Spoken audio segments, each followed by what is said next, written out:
আসসালামু আলাইকুম সুপ্রিয় দর্শক শ্রোতা বন্ধুরা, আপনারা দেশ বিদেশে যেখান থেকে আমাদের এই ভিডিওটি দেখছেন সকলকে আন্তরিক শুভেচ্ছা জানিয়ে শুরু করছি আমাদের আজকের এই ভিডিও প্রোগ্রামটি। দেখতে পাচ্ছেন ক্যামেরার সামনে নিয়ে এসেছি একটি সুন্দরী আপুকে, তার কথাগুলো আপনাদের সামনে তুলে ধরবো। চলুন শুনে আসা যাক এই আপুটির কথাগুলো। আসসালামু আলাইকুম আপু। ওয়ালাইকুম আসসালাম। আসসালামু আলাইকুম। ওয়ালাইকুম আসসালাম, কেমন আছেন আপনি?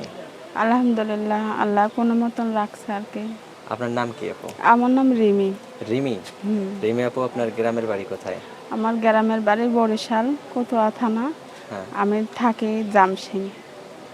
এই ঢাকা সাভার জামসিং। হ্যাঁ। আচ্ছা, এখানে কার সাথে থাকেন আপনি? এখানে আমার মা থাকে, ছোট একটা বোন থাকে, আর আমি থাকি। বাবা নাই, বাবা মারা গেছে। বাবা কিভাবে মারা গেছে? বাবার কিডনির সমস্যা ছিল তাই।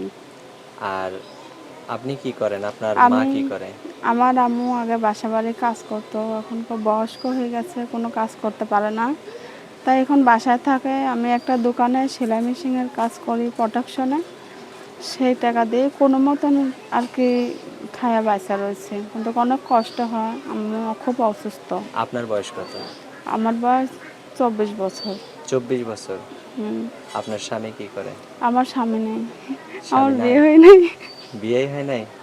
না, সত্যি বিয়ে হয় নাই? সত্যি বিয়ে হয় নাই। এত বয়স হয়ে গেল এখন পর্যন্ত বিয়ে হয়নি কেন? গরিব মানুষ, জায়গা জমিন নাই, ঘর বাড়ি নাই, তাই কেউ বিয়ে করে নাই, অসহায় হলে। তাই?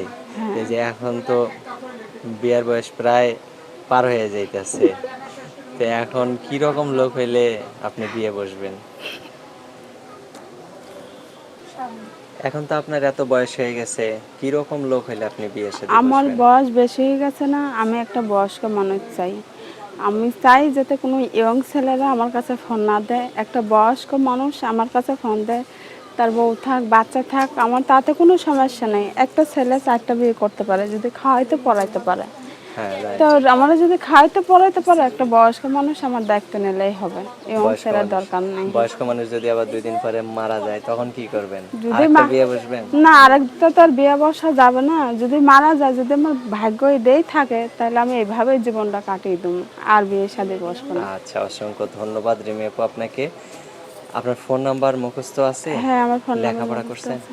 হ্যাঁ, 5 পর্যন্ত। মাশাআল্লাহ, অনেক সুন্দর। আপনার নাম্বারটা বলেন। 2টা 3টা করে সংখ্যা বলেন, আপনার সাথে সাথে আমিও বলবো।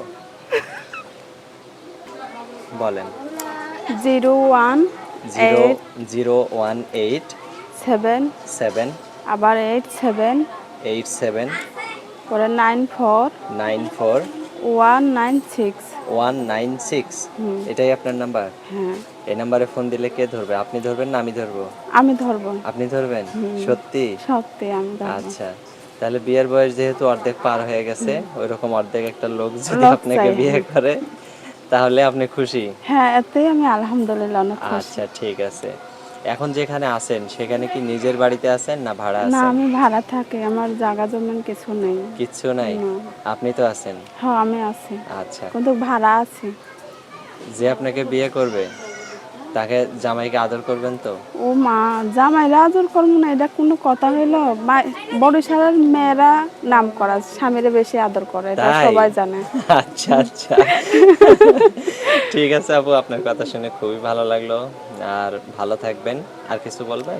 না, আর কিছু বলবো না। যদি নাম্বারটা আরেকবার বলতাম তাহলে ভালো হইতো। হ্যাঁ, হ্যাঁ, হ্যাঁ, বলেন, বলেন, বলেন। 0187794 196। এইটাই আচ্ছা, আমার পার্সোনাল নাম্বার। আচ্ছা, ঠিক আছে আপু, ভালো থাকবেন। প্রিয় দর্শক, আপনারাও ভালো থাকবেন। দেখা হচ্ছে নতুন কোনো ভিডিওতে। আজ এই প্রত্যাশা এখান থেকে বিদায় নিচ্ছি। আল্লাহ হাফেজ।